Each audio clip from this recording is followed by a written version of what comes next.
안녕하십니까. 오늘 수요일엔 바다톡톡 강연을 맡은 경북대학교의 한동엽 교수입니다. 저는 이제 천연물 화학을 학교에서 가르치고 또 연구를 하고 있습니다. 특히 이제 바다 생물이 가지고 있는 여러 가지 화학 물질들이 어떤 것들이 있고, 그리고 그 화학 물질들을 우리 생활에서 어떻게 사용할 수 있을까, 이런 것들을 연구를 하고 있는데요. 제가 이 강연에서는 이 강연 자료에 여러 가지 종류의 그 화학 물질들의 이제 구조를 넣어놨는데, 이게 너무 많이 중요해서 여러분들한테 이걸 가르치려고 제가 이제 넣은 게 아니라 이제 보시면서 이게 숨은 그림이 아니라 이제 비슷한 그림 찾기나 아니면은 틀린 그림 찾기처럼 이 그 모양을 보시면서 따라오시면은 제가 말씀드리는 내용들을 좀 더 잘 이해할 수 있을 것 같아서 제가 넣었습니다. 오늘 제가 말씀드릴 내용은 우리가 몰랐던 바다의 선물, 해양 천연물에 관한 이야기입니다. 우리가 흔히 이제 그 바다는 여러 가지 자원들이 있는 보물창고다라는 표현을 많이 쓰죠. 보통 근데 이 해양의 자원이라고 한다면은 그 해저 밑에 이제 깔려 있는 천연가스라던가 아니면 석유, 아니면은 또 그 이제 바닥에 있는 광물 자원 이런 것들을 생각을 하시거나, 아니면은 뭐 물고기라던가 여러 가지 해산물들과 같은 어족 자원들을 많이 생각을 하실 것 같습니다. 실제로도 이런 이제 에너지 광물 자원 또는 어족 자원들이 우리 경제나 아니면은 우리 생활에도 굉장히 중요한 역할을 하고 있고, 또 뉴스 같은 데서도 여러 다른 나라들이 바다를 놓고 싸운다고 하면은 이러한 자원들을 놓고 싸우는 경우가 많이 있습니다. 제가 여러분들께 오늘 말씀드릴 제 자원은 해양 천연물이라는 바다 생물이 가지고 있는 화학 물질에 관한 이야기들입니다. 이 바다 생물이 가지고 있는 화학 물질들을 이용을 해서 여기 제가 그 자료에 나온 것 같이 암 치료제라던가 아니면은 뭐 진통제 또는 이제 건강기능성 식품들을 개발을 해서 더 부가가치가 높은 제품으로 만들 수가 있습니다. 그렇지만은 이게 그 해양 생물이랑 이런 의약품 또 건강기능성 식품들이 어떤 연관이 있을지 여러분들이 이제 쉽게 마음에 와닿지 않을 수가 있는데요. 여러분들이 이런 이해를 돕기 위해서 제가 천연물 화학이라는 학문에 대해서 좀 소개를 시켜드려야 될 것 같습니다. 이 천연물 화학이라고 하면은 쉽게 말해서 생물체가 가지고 있는 화학 물질들이 어떤 것들이 있고 그 화학 물질들을 어떻게 활용을 할 수 있을지를 탐구하는 학문이라고 볼 수 있습니다. 흔히 화학이라고 얘기한다면은 어떠한 그 이제 물질에다가 다른 물질을 더해서 화학 반응을 시킨 다음에 거기서 일어나는 거기서 만들어지는 새로운 이 물질이 어떤 과정을 통해서 만들어지는지 이런 거를 탐구하는 학문이라고 여러분들이 생각하기 쉬운데요. 이 생물이 가지고 있는 화학 물질들이 어떤 것들이 있는지, 그리고 이게 어떤 기능을 하는지에 대한 연구는 인류가 굉장히 오랫동안 고민해온 굉장히 유서 깊은 학문이라고 볼 수가 있습니다. 예를 들어서 이 히포크라테스의 이제 그 옛날 의서에 보면은 열이 나는 환자들한테는 버드나무 껍질을 벗겨서 끓인 다음에 이거를 마시게 하면은 열을 내릴 수 있다라는 문구가 있다고 하는데요. 그 버드나무 껍질에 들어있는 살리실산이라고 하는 이 성분이 해열제 역할을 하기 때문입니다. 해열제 역할을 하는 이 살리실산을 조금 화학적인 변형을 거쳐서 알약으로 만들고 이걸 우리가 먹기 좋게 만든 그 약품이 여러분들에게 이제 가장 흔하게 알려져 있는 아스피린이라고 하는 해열제입니다. 자, 그리고 여기 그 왼쪽 아래에 이제 나와 있는 그림은 그 미생물을 키우는 그 미생물 이제 배양 접시인데요. 배양 접시에 보면은 이제 곰팡이가 좀 피어 있죠. 그리고 곰팡이가 피어 있는 그 주변이 이 미생물이 자라지 않은 거를 우리가 확인을 할 수가 있는데요.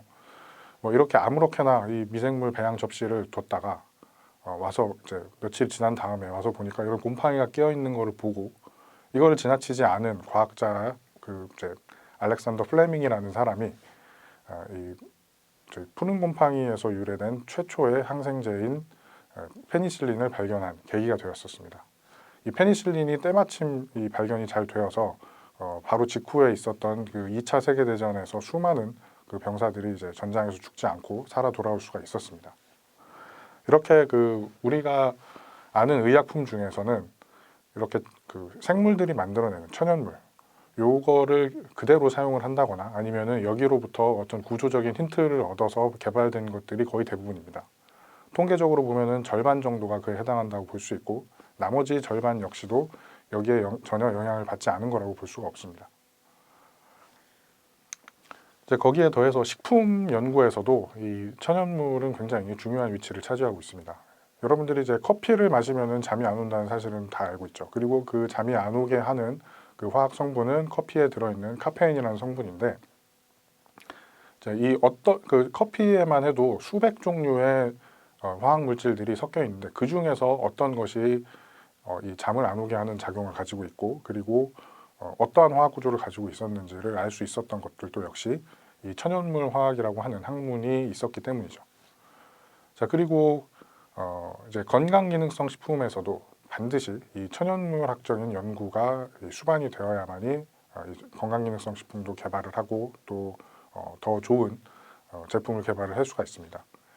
여러분들이 아는 그 인삼이나 홍삼이 우리 건강에 좋은 영향을 끼칠 수 있는 이유가 인삼 혹은 이제 홍삼에 들어있는 사포닌이라고 하는 물질이 들어있기 때문이라는 걸 여러분들도 들어보신 적이 있을 겁니다. 사포닌이라고도 하고 또 인삼에 들어있는 사포닌은 또 특별히 진세노사이드라는 이름으로도 불리기도 하는데요. 이 이제 인삼에 들어있는 어떤 성분들이 그 우리 몸에 그 더 이제 건강 증진에 효과를 주는지를 탐구를 하다가 나온 이 진세노사이드 혹은 이제 사포닌 성분이 이 발견이 되었기 때문에 이 건강기능성 식품의 어떤 품질을 측정하는 이 기준이 될 수가 있는 거죠. 예를 들어서 인삼이나 아니면 홍삼을 만약에 제품이 있다고 한다면 이 제품이 더 뛰어난 이유는 더 건강기능성을 더 높일 수 있기 때문입니다. 왜냐하면 진세노사이드의 함량이 더 높기 때문입니다. 자, 이런 식으로 홍보를 한다거나 아니면 이런 식의 이 근거를 댈 수 있는 것들도 역시 이제 천연물 화학이 발전을 했기 때문에 가능한 일이라고 볼 수가 있습니다. 다시 바다에 관한 이야기로 돌아와서 이 여러 가지 생물들은 각자 사는 환경들이 다 다릅니다. 그리고 다 다른 다른 환경에서는 서로 다른 생물들이 다 삽니다. 우리가 살고 있는 이 지구라는 환경을 딱 두 개로 양분을 하게 되면은 우리가 발 딛고 살고 있는 육상 환경이 있고 또 지구의 70%를 덮고 있다는 해양 환경이 있습니다. 예, 육상의 환경도 여러분들이 외국을 혹시 나가보신 분이 있다면은 우리나라와 다른 나라의 환경이 굉장히 많이 다른 것을 알 수 있듯이 육상의 환경도 다양하긴 하지만은 해양 환경의 다양성에 비해서는 그 다양성이 굉장히 좀 좁다고 볼 수가 있습니다. 여기 이제 그림에 나와 있는 대로 그림 왼쪽에 보시면은 이 남극지방의 바다와 그 다음에 그 바로 오른쪽에 있는 이 산호초가 살고 있는 약간 더운 지방의 이 얕은 바다, 이거의 이 차이는 엄청나죠. 온도와 그 다음에 살아가는 그 생물상들의 차이가 엄청나고요. 자, 그리고 물이 간조 때는 이제 빠졌다가 만조 때는 싹 들어오기도 하는 이 갯벌 환경이랑, 자, 그 옆에 아주 심해 환경은 온도나 압력, 그 다음에 염분 등등에서 완전히 극단적인 차이를 보이게 됩니다. 자, 이렇게 그 해양 환경이라고 하는 것은 육상 환경에 비해서 훨씬 더 다양한 그리고 다양하고 또 극명한 차이가 있는 환경들이 존재를 하고, 이 안에서 서식하는 해양 생물들의 이런 다양성은 육상에 사는 생물들의 다양성이랑은 비교할 수 없을 만큼 크다고 볼 수가 있습니다.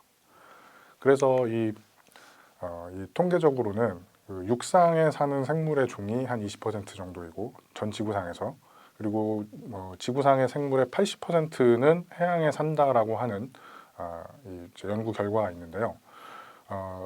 이제 육상에서는 그 해양에 사는 생물들을 조사를 해보면은 육상에서는 아예 존재하지도 않는 그 비슷한 종이 존재하지도 않는 것들이 굉장히 많습니다. 예를 들면은 이 해면 동물 같은 것들이 이제 대표적인 예인데요. 여러분들이 이제 스폰지라고 하는 것들, 그 스폰지는 사실 해면 동물을 뜻하는 스폰지라는 영어 단어에서 온 말입니다. 그 해면 동물과 같이 이렇게 그 물을 좀 머금을 수 있는 이런 재질의 그 합성 물질을 우리가 그 스펀지라고 부르고 있지만은 실제로는 스펀지라고 하는 해양 동물이 원래 먼저 있었고, 요것들을 모사해서 합성물을 만든 게 우리가 알고 그다음에 일상생활에 쓰고 있는 스폰지라고 하는 것이죠.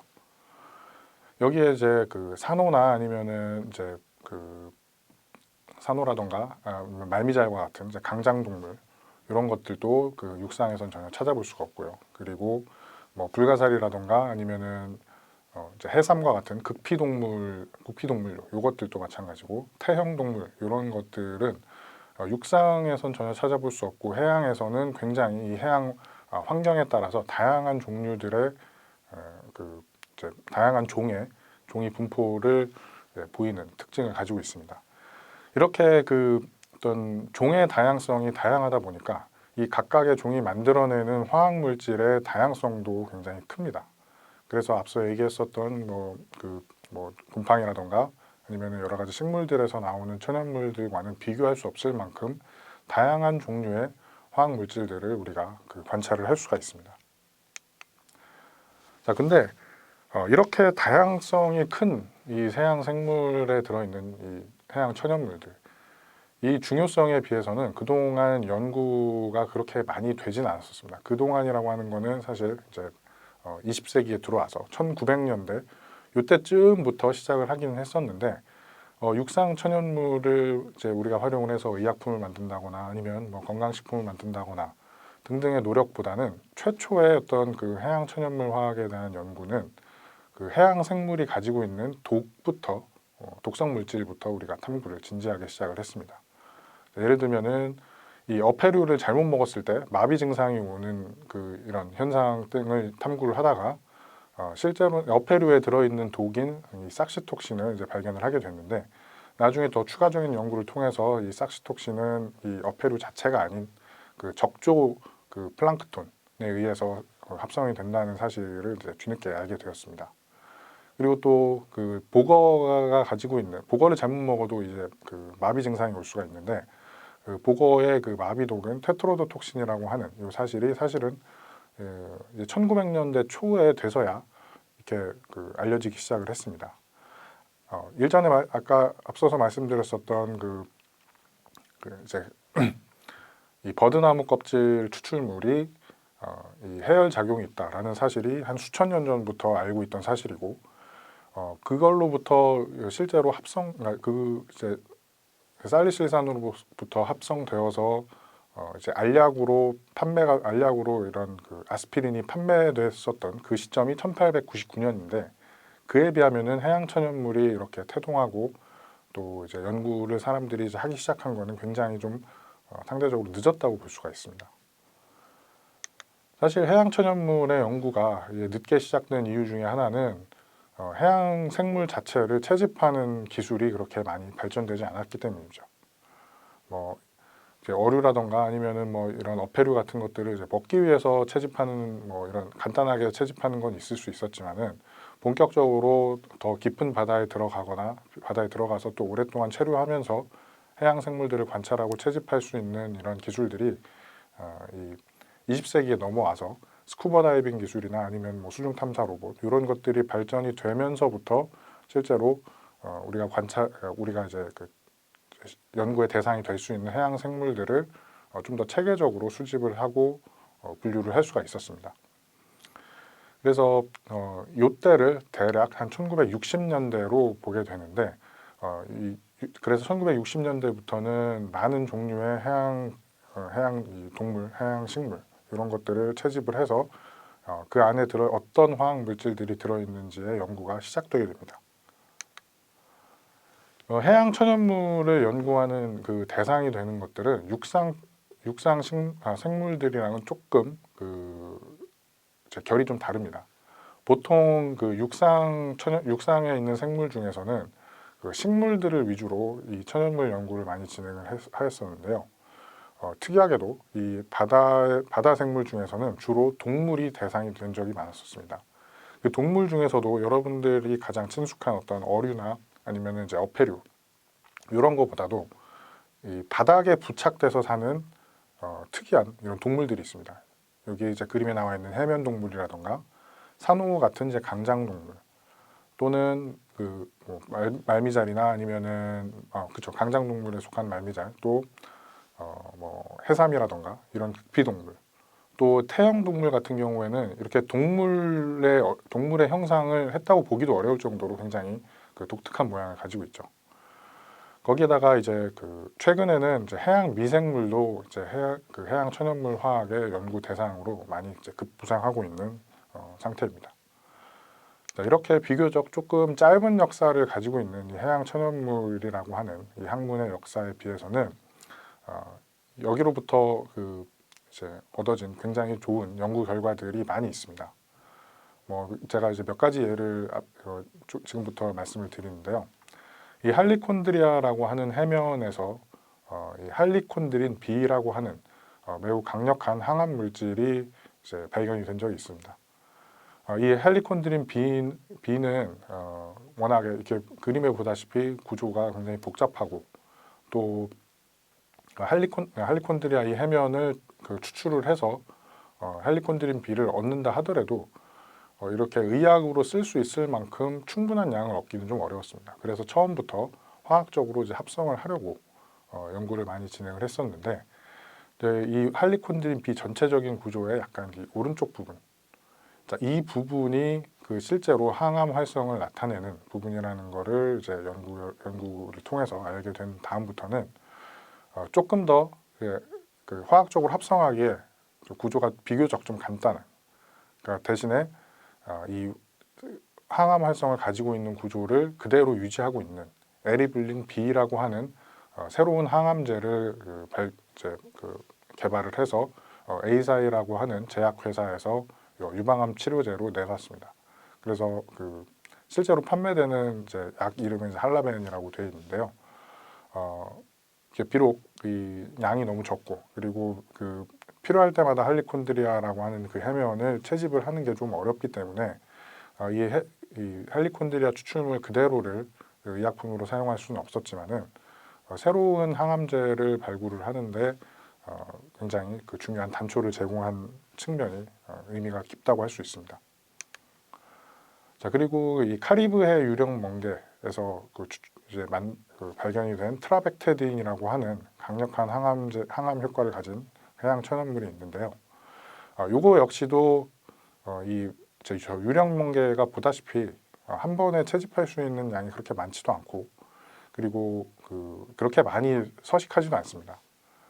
그렇지만은 이 공장에서 이제 의약품을 생산할 수 있을 만큼의 이 트라벡테딘을 구하려고 하면은 거의 이제 불가능한 이야기라서 그동안은 이게 항암 효과는 충분히 있지만은 의약품으로 개발하는 것은 불가능하다라고 이제 알고 있었었는데 한 2000년대쯤에 이 트라벡테딘이랑 어느 정도 구조가 비슷하게 생긴 사프라신 B라고 하는 물질을 생산을 하는 미생물을 발견하게 됩니다.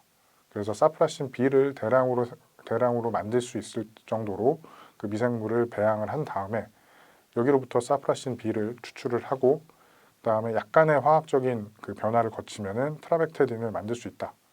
이런 공정을 개발을 한 다음에 드디어 트라벡테딘이 이제 항암제로 그 테스트를 해서 임상 시험을 거친 다음에 이제 FDA에서 승인을 받아서 현재는 25개국에서 항암제로 판매를 하고 있습니다. 우리나라에서도 이제 트라벡테딘을 이제 구할 수가 있고요.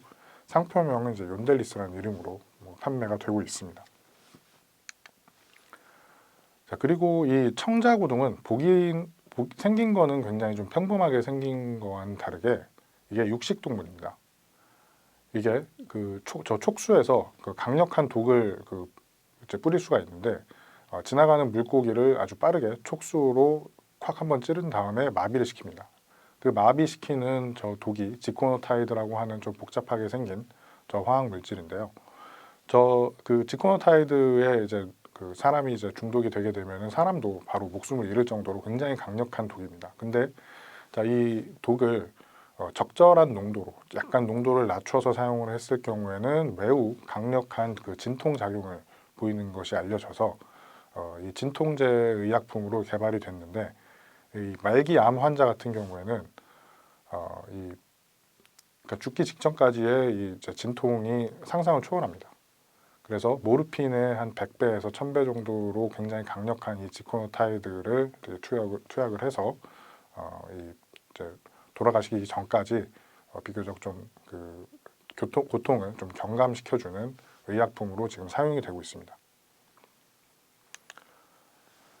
자, 그리고 해양 미생물에서도 요즘에는 이제 신약 후보 물질들이 이제 나오고 있는데요. 그 중에 대표적인 예가 이 살리노스포라마이드 A라고 하는 신약 후보 물질입니다. 이거 역시도 강력한 이제 항암 효과를 가지고 있는 물질인데, 이 살리노스포라마이드 A는 살리노스포라라고 하는 그 미생물에서 해양 미생물에서 발견이 됐는데, 그 해양 미생물은 저렇게 왼쪽 사진에 보시면 약간 그 할아버님 같이 생기신 분이 그 로켓 같이 생긴 이제 흙을 채집하는 기구거든요. 그 흙을 채집하는 기구를 저 낚싯대에다가 달아서 이제 물 밑 바닥까지 내려줍니다. 그러면은 약간의 조그만 소량의 흙을 퍼 담아서 이제 쭉 저 낚싯대로 올리게 되는데, 해양 바닥에 살고 있는 해양 바닥의 흙이죠. 흙에 살고 있는 그 미생물 중에서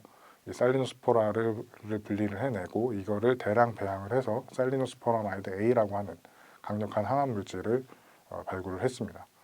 이 해양 미생물이 요즘에 굉장히 중요한 이슈로 떠오른 이유 중에 하나는, 앞서서 제가 설명했었던 해양 천연물들 같은 경우에는 우리가 실제 해양 생물로부터 화학 구조를 얻기는 얻었지만은 이거를 이제 공장에서 생산할 수 있을 만큼의 충분한 양을 안정적으로 계속 공급하는 것은 불가능한 일이었죠. 왜냐하면은 어디에 가면은 똑같은 해면이 있는지 아니면 유령 멍게가 있는지 등등에 대해서 조금 안정적이지 않은 측면도 있고, 그리고 보통은 해면에서 추출해서 얻은 이제 항암 물질이라던가 이런 신약 후보 물질들이 그렇게 많은 양이 나오지 않거든요. 그런데 이 해양 미생물 같은 경우에는 내가 필요할 때마다, 그리고 원하는 양만큼 이 배양기를 더 크게 늘려서 배양을 하고 여기서 뽑고 싶을 때만큼 뽑을 수가 있는 장점이 있기 때문에 이 실제로 만약에 의약품을 개발을 한다고 한다면 해양 미생물이 더 좋은 소스가 될 수 있을 거라는 굉장히 큰 기대를 가지고 요즘에는 많은 연구를 진행을 하고 있습니다. 자, 그리고 해양 천연물과 그 다음에 해양 생물의 추출물을 이용을 해서 건강기능성 식품도 개발된 사례가 있는데요. 이 감태에서 추출된 디에콜이라고 하는 물질은 수면 시간이랑 우리가 이제 잠에 들 때까지 드는 시간을 짧게 해주고, 또 잠에 들었을 때 소위 이제 깊은 잠에 들게 해주는 이런 수면의 질을 좀 향상시켜 주는데 도움을 주는 물질이라고 알려져 있습니다. 그래서 이 디에콜을 이 건강기능성 식품의 어떤 주 성분으로 해서 이 추출물을 이렇게 이제 알약 형태로 만들어서 건강기능성 식품으로 인정을 받아서 현재 시판 중에 있습니다. 이 감태는 우리나라 주변 해안에 굉장히 많이 서식하고 또 식용으로도 많이 섭취하는 해조류인데, 이런 기능성까지 있으니까 우리에게 더 많은 어떤 이제 혜택을 더 주고 있는 해양 생물이라고 볼 수가 있죠. 자, 지금까지 제가 여러 가지 해양 생물과 그 다음에 해양 생물이 가지고 있는 화학 물질, 그리고 그것들의 기능성, 이런 거에 대해서 말씀을 드렸는데, 그 생물들이 만약에 이러한 화학 물질들이 있고, 그 다음에 그 화학 물질들이 가지고 있는 기능이 이러이러하다. 자, 이런 사실을 만약에 몰랐다고 한다면 여러분들이 해양 생물들을 과연 눈여겨 잘 보고 그 다음에 이거를 잘 활용을 할 수 있었을까요? 저는 그렇지 않다고 생각합니다. 감태 같은 경우에도 너무 흔한 해조류이기도 하고, 또 해면이나 아니면은 해면 같은 경우에도 굳이 이제 우리가 먹는다거나 아니면 다른 활용처에 쓰고 있지 않은 것들이고, 또 이제 청자고등 같은 경우에는 오히려 우리에게 이제 위험을 줄 수 있기 때문에 제거를 해야 될 대상이라고 볼 수도 있겠죠. 자, 그것처럼 이 해양 천연물 화학이라고 하는 이 연구 분야는 우리가 이렇게 지나치고 그 다음에 어떤 가치를 잘 모르고 지나칠 수 있는 여러 가지 해양 생물들의 어떤 그 가치와 기능성을 우리에게 일깨워주고 또 이것들이 새로운 가치를 창출할 수 있도록 도와주는 아주 고마운 학문이라고 볼 수가 있습니다.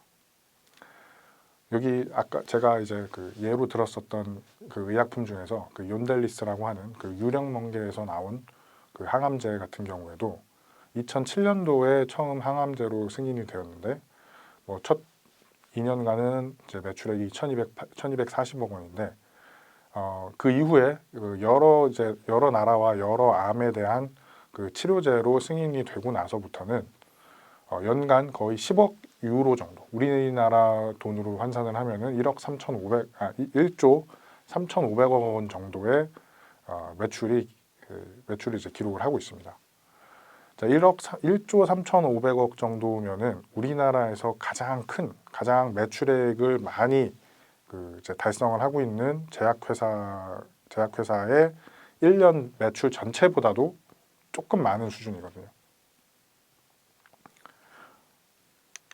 자, 여러분들이 이제 바다에 관한 여러 가지 그 강연들이나 아니면은 뭐 바다에 대한 뭐 소개 이런 이 매체를 접할 때마다 꼭 그 듣는 얘기가 우리나라는 삼면이 전부 다 바다로 둘러싸여 있고 이 바다에 있는 자원들을 충분히 잘 활용을 해서 해야만이 이제 우리나라가 새로운 먹거리를 창출하고 또 우리 그 삶이 더 윤택해질 수 있다 이런 말씀을 많이 들어봤을 겁니다. 사실 저도 이제 빈말로 하는 얘기가 아니라 자 여기 그 이제 오른쪽 왼쪽에 있는 그림들은 제가 그 실제로 서해, 동해, 남해 모든 이제 바다를 다 돌아다니면서 해양 생물들을 채집하면서 찍은 사진들입니다. 실제로 제가 들어가서 이 이제 해양 생물들의 어떤 그 다양성이나 이런 거를 관찰해 본 결과 우리나라의 바다는 자 이런 그 부착 생물이라던가 여러 그 이런 그 동물이나 식물이나 이런 해양 생물의 다양성이 정말 뛰어납니다. 그리고 그 다양한 생물 그 이제 다양성만큼이나 그 안에 들어있는 해양 천연물의 종류도 굉장히 다양하다고 볼 수가 있습니다. 그래서 여러분들도 그 이제 해양 자원이라고 하면은 해양 뭐 그 이제 해저에 묻혀 있는 어떤 이제 지하 자원이라던가 아니면 뭐 에너지 자원 또는 뭐 그 바닷속에 살고 있는 뭐 수산물 이런 것들뿐만 아니라 이 생물이 다양하게 살고 있으면서 이 생물들이 만들어내는 이 화학 물질, 이 해양 천연물에 대한 연구도 조금 이제 주의 있게 잘 관심 있게 좀 지켜봐 주시고 또 그 해양 천연물들을 연구할 수 있는 이런 이제 그 공부들도 좀 많이 그 관심 있게 그리고 또 열심히 해주신다면은 우리나라 이제 해양 자원이 좀 더 활용도가 더 높아지고 또 우리 삶이 좀 더 윤택해지지 않을까 기대를 해봅니다. 제가 준비한 그 내용은 여기까지입니다. 들어주셔서 정말 감사합니다.